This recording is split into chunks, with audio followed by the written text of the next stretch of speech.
नमस्कार दोस्तों, स्वागत है आप सभी का स्टडी टॉप चैनल में। झारखंड में एक और नियुक्ति रद्द होने के कगार पर खड़ी थी, लेकिन झारखंड हाईकोर्ट ने फैसला सुनाते हुए इसको पूरी तरह से खारिज कर दिया। क्या है पूरा मामला, अगर आपको नहीं पता है तो बता दें। 2017 में 3019 पदों में दारोगा की नियुक्ति के लिए विज्ञापन जारी किया गया था। इसके लिए प्रारंभिक परीक्षा 2018 में आयोजन की गई थी, जिसमें आरक्षण का लाभ नहीं दिया गया था, जिसके लिए रिजल्ट प्रकाशन होने के बाद कुछ विद्यार्थियों ने एकल पीठ में अपनी याचिका दायर की थी, लेकिन एकल पीठ ने दायर याचिका को खारिज कर दिया, जिसके बाद विद्यार्थी खंडपीठ में इसका याचिका दायर की। प्रार्थी की ओर से अदालत को यह बताया गया कि झारखंड सरकार यदि अपनी अधिसूचना के अनुसार प्रारंभिक परीक्षा में आरक्षण का प्रावधान करती तो उनका भी चयन दारोगा नियुक्ति में हो जाती, लेकिन नियम का पालन न कर सरकार और जेपीएससी ने कई अभ्यर्थियों के अधिकारों का हनन किया है,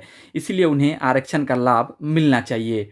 इसके बाद सोमवार इस मामले का लंबी सुनवाई हुई। इसमें प्रार्थियों की ओर से अदालत को बताया गया कि झारखंड गठन के बाद वर्ष 2002 में राज्य सरकार ने एक अधिसूचना जारी कर बिहार असैनिक सेवा और बिहार कनीय असैनिक सेवा भर्ती नियमावली 1951 को अंगीकार किया। वर्ष 2002 में ही इसे झारखंड में भी लागू किया गया। इसके बाद इसी आधार पर झारखंड में परीक्षा ली गई। चतुर्थ जेपीएससी सिविल सेवा की परीक्षा भी इसी नियमावली के तहत ली गई और पीटी परीक्षा में आरक्षण भी दिया गया, लेकिन इसके बाद जेपीएससी और जेएसएससी दोनों ने आरक्षण देना बंद कर दिया। प्रार्थियों की ओर से ये कहना है कि ये अधिसूचना आज भी लागू है, जिसके कारण इसी नियमावली से परीक्षाएं होनी चाहिए। इसके बाद आयोग का भी जवाब आया।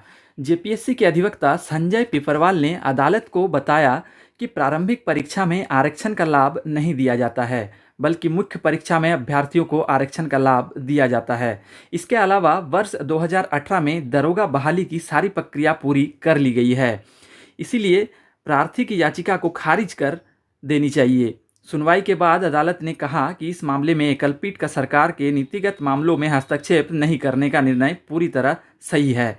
एकलपीठ के आदेश में खंडपीठ किसी प्रकार का हस्तक्षेप नहीं करेगा। दोस्तों, झारखंड में एक और नियुक्ति कानूनी पेंच में फंसी हुई थी, जिस पर सोमवार को लंबी सुनवाई हुई और इस मामले को झारखंड हाईकोर्ट के द्वारा पूरी तरह से खारिज कर दिया गया।